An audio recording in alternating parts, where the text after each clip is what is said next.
You ask Tiger to solve. This deals with linear equations with one unknown.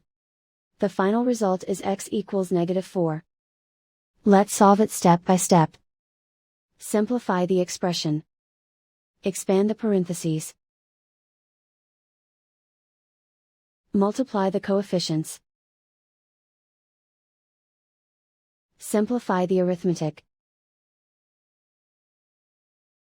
Expand the parentheses. Simplify the arithmetic.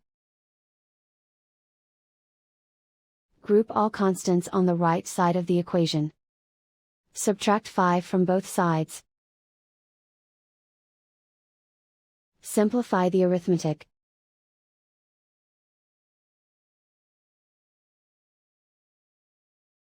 Isolate the x.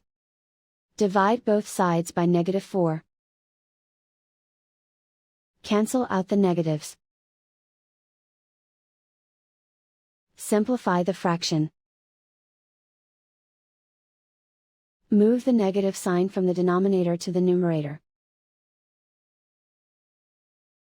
Find the greatest common factor of the numerator and denominator. Factor out and cancel the greatest common factor. And so the final result is x equals -4.